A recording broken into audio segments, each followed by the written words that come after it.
Hi, this is Guthrie Govan here. Today we're going to be learning another lovely Steve Vai track.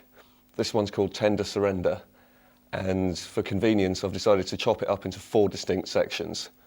Clean melody section, clean solo, dirty solo, and finally another clean melody section at the end. I've decided to demonstrate all of this without the use of a wah-wah pedal and without the bizarre crossfading between the 2 amp sounds which you hear on the original. This way hopefully the rendition's a little more usable to everyone at home. Alright, without further ado, let's get started. Most of the melody for this track is played in octaves, which is perhaps a tip of the hat to Jimi Hendrix or Wes Montgomery. And the basic shapes you need are this one, which is index finger at the A string, 7th fret, and your middle finger 2 frets higher on the G string. It's worth spending a little bit of time getting your hand position right so that when you hit all 6 strings you only hear those 2. So the underside of this index finger can be muting the D string and also the 2 skinny strings. The top of your index finger can mute the low E. So as you can see, you can be reckless with this hand and only hear those 2 notes. Okay, now there's a companion octave shape on the D and B strings, which is 1 fret wider. So for this shape, you'd probably use your little finger rather than your middle finger. So that's 7th fret on the D, 10th fret on the B string. And when you're playing melodies with these octave shapes, it's normally helpful just to concentrate on one string or the other. So in this case, I'm going to focus on the lower string. So long as you lock your hand in the octave shape, you should be fine. Both the notes should come out. Okay, so the first couple of bars sound something like this.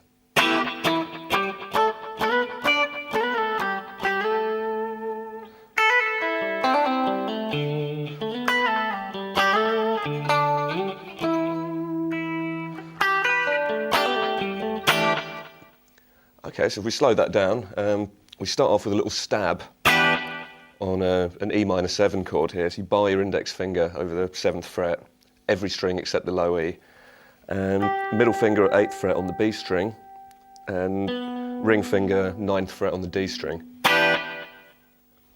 Then the octaves kick in. So now we have one on the 7th fret on the A string, then up 3 frets. Now onto the D and B strings. So first finger is now at the 7th fret, up 2 frets, and now there's one on the G and E strings, same shape as before, and you're sliding into this position with your index finger at the 7th fret. And then to round it off, there's a little sliding motion where your index finger is going 7th, up to 9th, down to 7th, and then down again to the 5th. Okay, so that bar again. Next bar starts with that shape again, sliding up 2 frets, and now there's a little chordal fill, based, I suppose, around an E minor shaped chord there. Very Hendrix. So what you do here is you pick the E string at 5th fret, quickly hammer on at the 7th, pull off again. Now pick the B string and the D string, and now a quick hammer and pull off, 5, 7, 5 on the G string, and finally a 5 hammering onto the 7 on the D string, landing on this note, D, 5th fret on the A string. Okay, next couple of bars.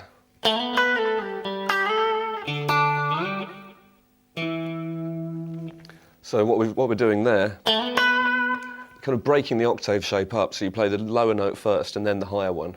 You might find it helpful to use your swearing finger. So that's 7th fret, pick just the B string, slide up, and now pluck the B string, slide the whole thing down 2 frets, and another 2 frets. And now the same idea of splitting the octave up, starting with 5th fret on the D, now pluck the B string, slide up to there. So that whole bar again, and rounding it off with 5th fret on the A string, and again a broken octave shape, so it's the A string, then the G string, slide all the way up to there, 10th and 12th frets, and greet the new bar with this octave shape here back at the 7th fret A string.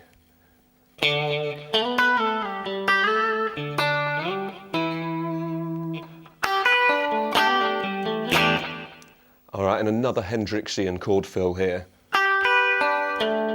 So we're basically fretting that shape, and at some point in the future we'll be turning it into the Doobie Brothers minor 7th chord shape.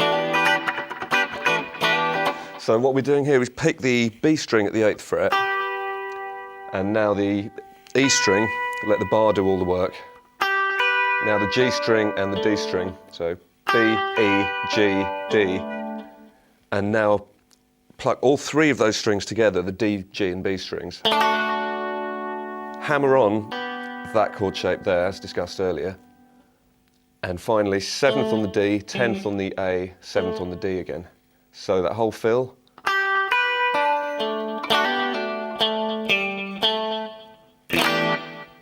And land on a stab on this chord, which is kind of a minor 11th shape. You're just barring here on the middle 4 strings and adding your middle finger on the B string at the 8th fret. Okay, moving on from there, we have a variation on the same idea. Nearly the same as the figure we had at the start, but this time that highest octave shape is 2 frets higher.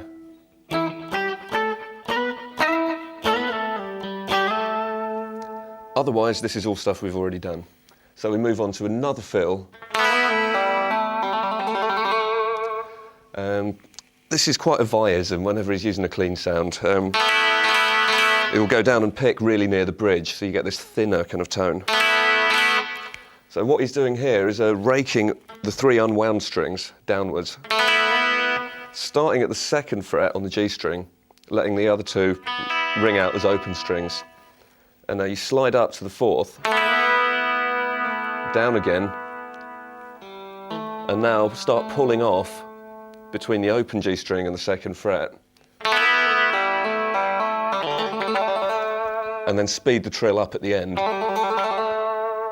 hopefully landing on that note on beat 1 of the next bar.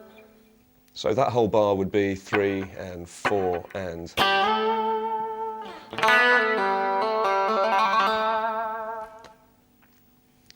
And now to round that phrase off.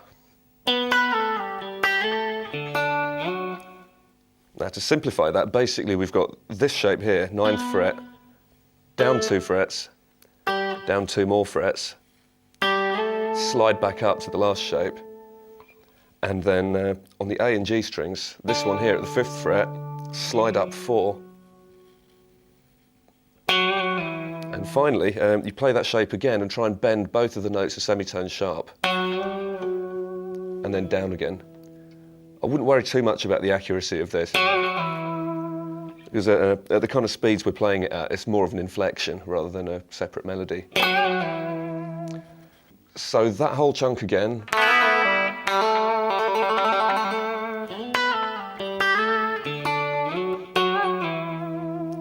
And a very Hendrixy fill here. So what we're doing here is barring this shape, which is stacked 4th intervals, 9th fret on the G string, and then barring the 10th fret on the top 2. Slide it up 2 frets, and down again.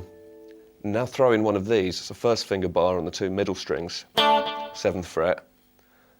Now back to this shape again, but not bothering with the E string this time, just the G and the B. Slide up 1 fret and back again really quickly. And round off with that bar, 7th fret, D, G and B strings. And finally, this old favourite, an E power chord. So